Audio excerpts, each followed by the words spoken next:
সংস্কার ও নির্বাচনের মধ্যে কোনো বিরোধ নেই, দুটো একসঙ্গে চলতে বাধা নেই বলে মন্তব্য করেছেন বিএনপি মহাসচিব মির্জা ফখরুল ইসলাম আলমগীর। তিনি বলেন, সংস্কার কমিশনগুলো যে রিপোর্ট দিয়েছে তা দ্রুত রাজনৈতিক দলগুলোর সঙ্গে আলোচনা করে চূড়ান্ত সিদ্ধান্ত নিতে হবে। সকালে শহীদ রাষ্ট্রপতি জিয়াউর রহমানের ৮৯তম জন্মবার্ষিকী উপলক্ষে রাজধানীর শেরেবাংলা নগরে তার সমাধিতে দলীয় নেতাকর্মীদের নিয়ে শ্রদ্ধা নিবেদন করেন মির্জা ফখরুল।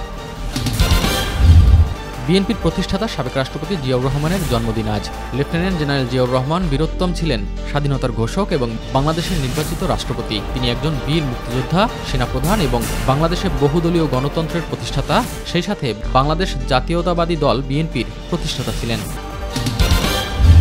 তত্ত্বাবধায়ক সরকার ব্যবস্থা বাতিলের রায় পুনর্বিবেচনা চেয়ে করা আবেদনের শুনানির দিন পিছিয়ে আগামী ৯ ফেব্রুয়ারি দিন ধার্য করেছেন আপিল বিভাগ। সকালে বিচারপতি মোহাম্মদ আশফাকুল ইসলামের নেতৃত্বে ৪ বিচারপতির আপিল বেঞ্চ এ আদেশ দেন। তত্ত্বাবধায়ক সরকার ব্যবস্থা প্রবর্তন করে আনা সংবিধানের ৩ত্রয়োদশ সংশোধনী বাতিলের রায় রিভিউ চেয়ে করা আবেদনের শুনানির জন্য আজকের কার্যতালিকায় ছিল।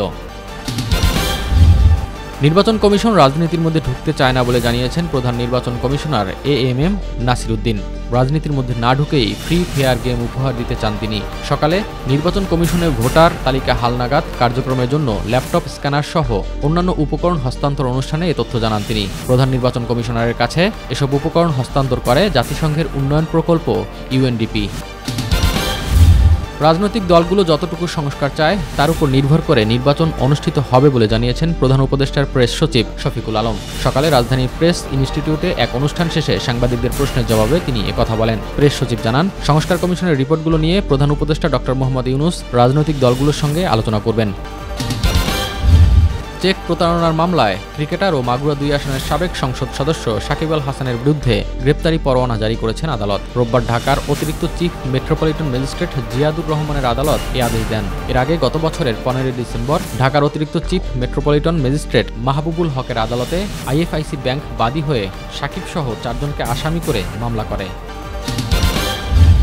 আগে কোনো পদক্ষেপ না থাকার কারণে সীমান্তে নানা রকম ঘটনা ঘটেছে, এখন পদক্ষেপ নেওয়ায় তা কমে আসছে বলে জানিয়েছেন স্বরাষ্ট্র উপদেষ্টা অবসরপ্রাপ্ত লেফটেন্যান্ট জেনারেল মোহাম্মদ জাহাঙ্গীর আলম। রাজধানীর তেজগাঁও ভূমি অফিসে আয়োজিত একটি প্রশিক্ষণ কোর্সের সমাপনী অনুষ্ঠানে কথা বলেন তিনি। স্বরাষ্ট্র উপদেষ্টা জানান, বিজিবি সতর্ক থাকায় সীমান্ত এখন সম্পূর্ণ সুরক্ষিত। রক্ত ঝরবে, তবুও সীমান্ত সুরক্ষিত রাখা হবে বলেও জানান স্বরাষ্ট্র উপদেষ্টা। মাঝারি শৈত্যপ্রবাহ ও হিমবাতাসে উত্তরের জেলা পঞ্চগড়ে আবারও জেঁকে বসেছে হাড় কাঁপানো শীত। এতে জনজীবন বিপর্যস্ত হয়ে পড়েছে। হিমবাতাসের কারণে ঠান্ডার তীব্রতা বৃদ্ধি পেয়েছে। হাড় কাঁপানো ঠান্ডায় অনেক দরিদ্র ও নিম্ন আয়ের মানুষজন কাজে যেতে পারছে না। আজ সকাল ৯টায় তেঁতুলিয়ায় সর্বনিম্ন তাপমাত্রা রেকর্ড করা হয়েছে ৭.৯ ডিগ্রি সেলসিয়াস।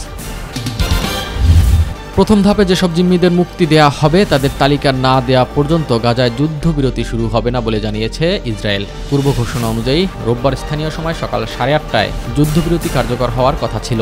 বার্তা সংস্থা রয়টার্স জানিয়েছে, প্রধানমন্ত্রী বেনিয়ামিন নেতানিয়াহু ইসরায়েলি সেনাবাহিনীকে নির্দেশ দিয়েছেন, যতক্ষণ না ইসরায়েল হামাস কর্তৃক মুক্তিপ্রাপ্ত জিম্মিদের তালিকা না পায় ততক্ষণ পর্যন্ত যুদ্ধবিরতি শুরু হবে না।